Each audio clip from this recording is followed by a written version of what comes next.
Hi, Mike. First, let me thank you for doing this interview. It's good of you. Well, let's dive in straight away. Uh, your new album, Why Black Clouds and Silver Linings?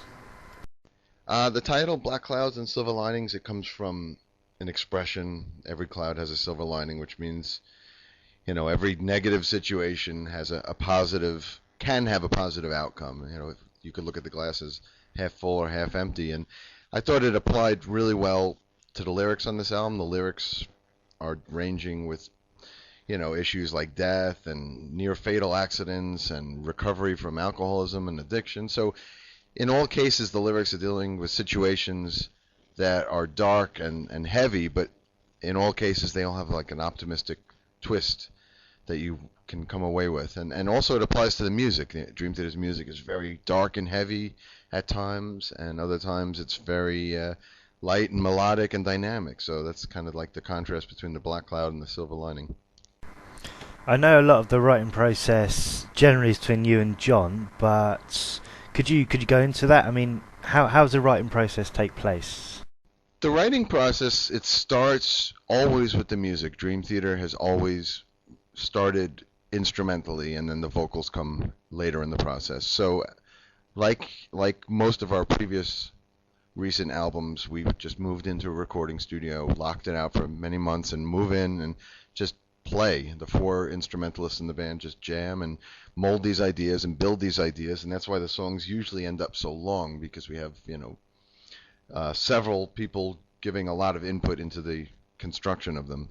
Once the music is written, then in the case of this album, me and John Petrucci would just divvy up the songs, and each of us would go off and write the lyrics and melodies and demo the songs with each of us singing, and then present them to James to learn and come in, and then we focus on the vocals later in the process. Having heard the album, had a good listen, it seems fairly obvious that there's some personal issues you're bringing up. I mean, is that easy for you to do? Is it therapeutic, or do you find that it can be a bit awkward? I've never had a problem writing personal lyrics and opening myself up to, the listener. On this album, I'm writing about, losing my dad to his battle with cancer throughout the making of this record, which is very, very heavy and personal thing in my life. But, I felt like writing this song was a tribute and a way to immortalize him, for the rest of history, in a song. And it's kind of it's tough to open yourself up like that. It could be very heavy and very emotional, but at the same time, there's a real silver lining to that black cloud. It feels good to pay tribute and share his life with the whole world. One of the things that's obvious following your career is you're heavily involved in Dream Theater. I mean, you go to the point where you look after fan club sites, bootlegs, everything. I mean, how do you fit it in along with touring, recording, press, everything else? I am a workaholic, obsessive compulsive control freak, and I think every band really needs one. So I am the band's token obsessive compulsive control freak. I just I'm a passionate, driven person. I'm usually balancing 20 different things at once, throughout the making of this record, as if that wasn't enough, because I was the drummer and write the music and write the lyrics and co-producer. As if that wasn't enough, I was working on the four new official bootleg titles. I was working on the Live Liquid Tension Experiment box set, and I went immediately into the studio with Transatlantic. And, I have to oversee the artwork and the labels and the marketing and the tour plans and the opening bands and so how do I do it? It's just it takes a certain personality.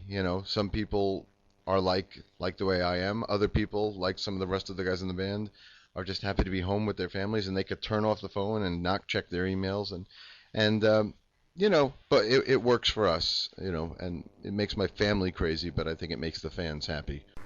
I mean, you've involved in all of that, as you've just said, heavily, but you've been doing it for 20 years now. I mean, how do you keep the passion for writing and recording alive? Yeah, you'd think after doing this for 20 plus years, we would be on autopilot at this point, but it's not the case. Every time we make a record, we still get genuinely inspired and excited. I mean, I guess it's because we write together. I guess some bands, if you had one writer just bringing in the songs, it could get boring. But with us, we totally challenge each other and inspire each other, and we write this music that always excites us. And when you get on the road, sometimes it could be a little redundant, playing the same places, for dozens of times over throughout all the years. But there's always new people in the audience and new songs to play and new cities to visit, so it somehow stays interesting. Outside of progressive rock, I mean, the things you do, things you listen to, do you listen to the newer bands, the newer artists, the things they're bringing along, or is it something that you're always gonna like and that's it? No, I more so than the other guys in Dream Theater, but I am always going to be a huge, huge music fan. I'm always going to be the same 12-year-old kid that was sitting in my room listening to Kiss records and Ramones records. That's still me. I just happen to be 42 and I just happen to be on the other side of the stage. But I am always going to be a fan of music. And, today I listen to Lamb of God just as much as I listen to Genesis. You'll be playing Download not long from now, actually. I know you played 2 years ago. I mean, what were your memories of that? Are you looking forward to this year's show? My memory of playing Download in 2007 is that it was intense. Get it? Intense, because we played in a tent. So now it's going to be nice to actually be playing outdoors on the main stage. But playing Download the first time was awesome. It was a great career achievement. We always wanted to play there, and it was nice to be invited. And now it's been great to be invited back to the main stage, and hopefully we'll breathe some progressive metal life into Sunday's lineup.